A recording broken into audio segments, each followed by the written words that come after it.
Salutare băieți și fete și bine v-am găsit la un nou episod cu borcanul insectelor. Și fiindcă mi-am vrut să pun insecte în el, uitați ce avem aici. Dita mai pe engenu, paianjenul. Era sub un tomberon.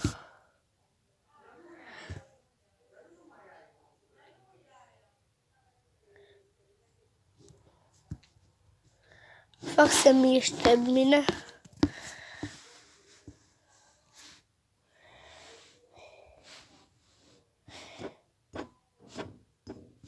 E stresat de când l-am băgat în borcan.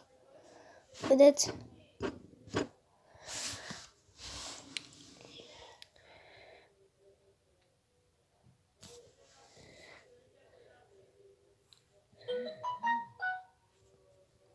Acestui penjun este cam frică. Ok. Dacă mai vreți să mai facem episoade cu borcanul insectelor, vom băga probabil și alte insecte, probabil, nu numai penjari. Ok. Am mers în sufragerie. Noi eram în camera din mijloc,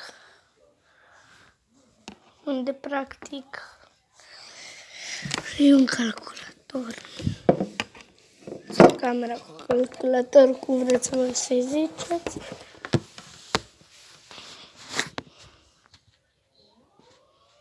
Așa îi zicem noi.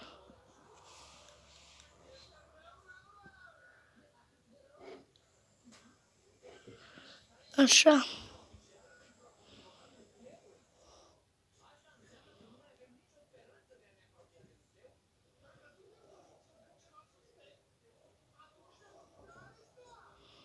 Uitați.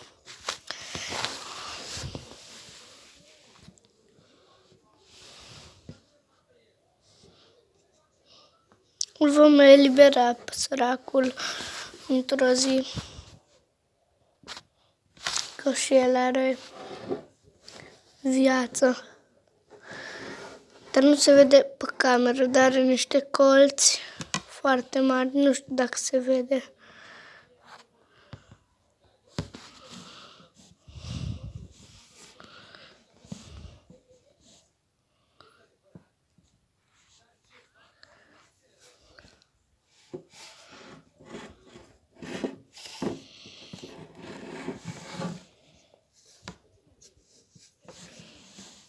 Este frumoasă specia asta. Oricare. În fine. Poate nu pentru toți. Uitați, colții.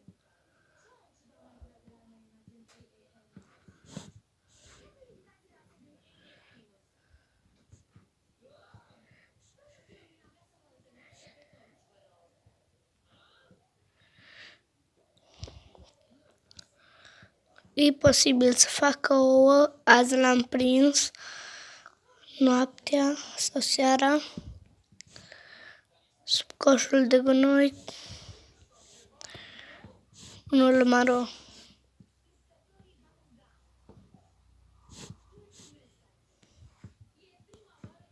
Aici.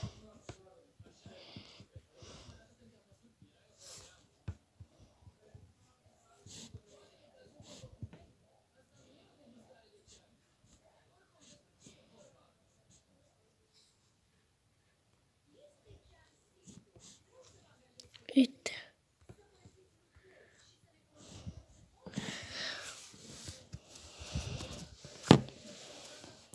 Încă nu știu ce nume să-i dau. Încerc să mă gândesc acum.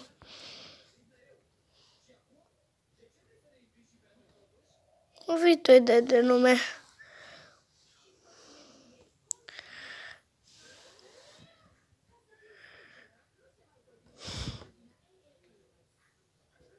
Uitați ce face acolo.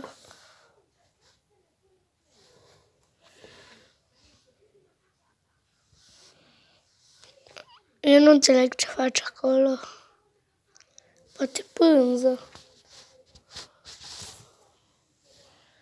Nu știu dacă are deja pânză.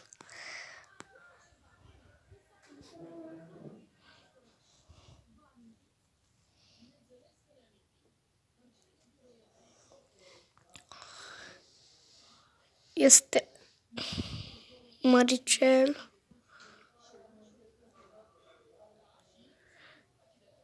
Cred că e atât. Sau atât. Dar să știe că este foarte mare.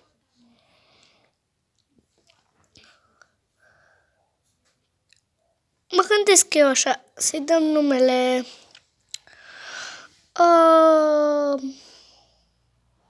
Să mă gândesc...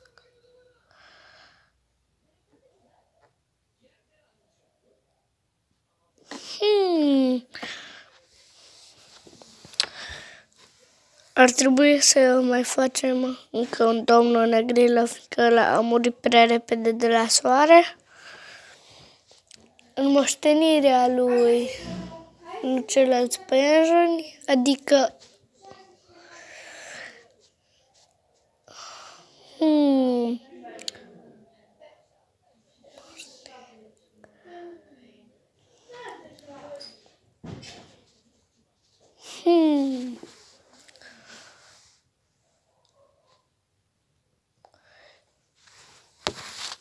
am uitat să facem episoade cu unii. Nu băgați în seamă dacă ați auzit urlete. Să nu băgați. Vă rog frumos.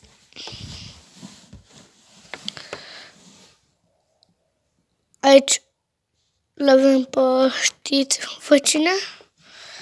Pe genul ăsta.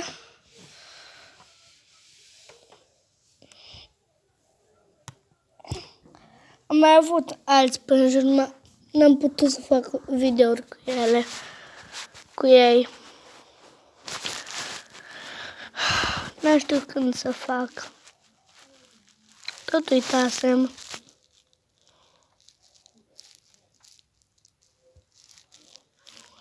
Le-am eliberat câteva.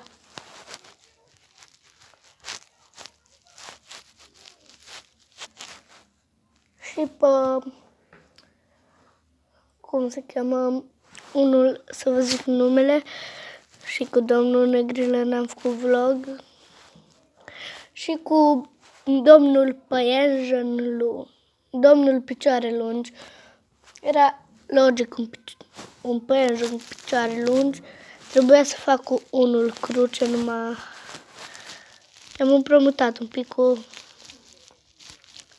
unul, cu un prieten de la școală, na. Uitați ce face acolo.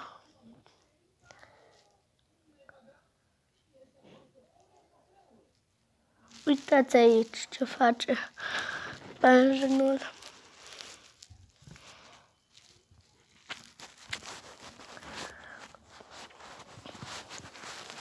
Vom da numele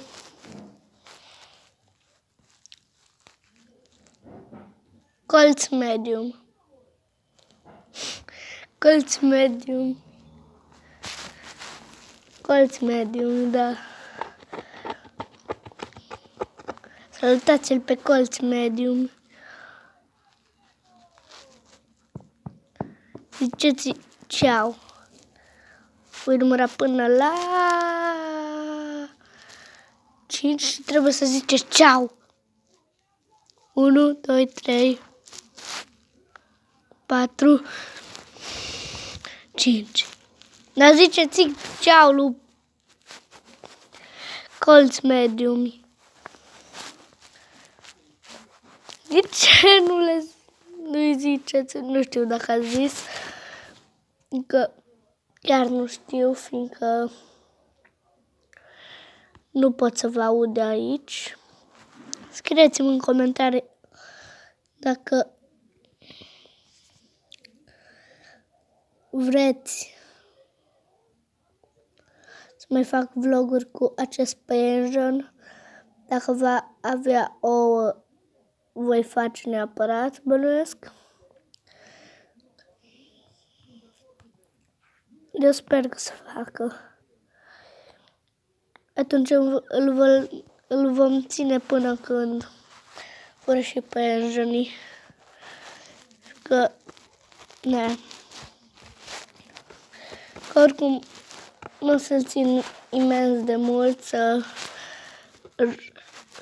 se bucure de viața lui, dar poate nici nu, dar poate să moară până când eu. Nu vorbiți prostii că nu se vede bine, că știu că nu se vede bine. Uitați. Dacă n-ați observat păianjenul, este chestia asta. Dar sigur l-ați observat.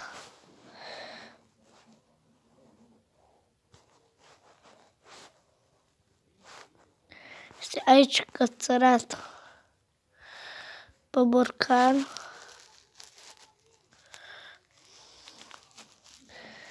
E chiar ciudată chestia asta.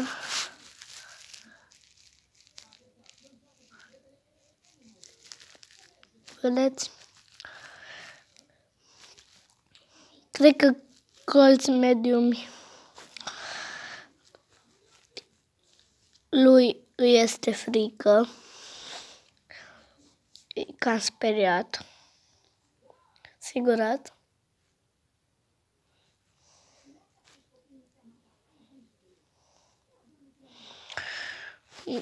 Da.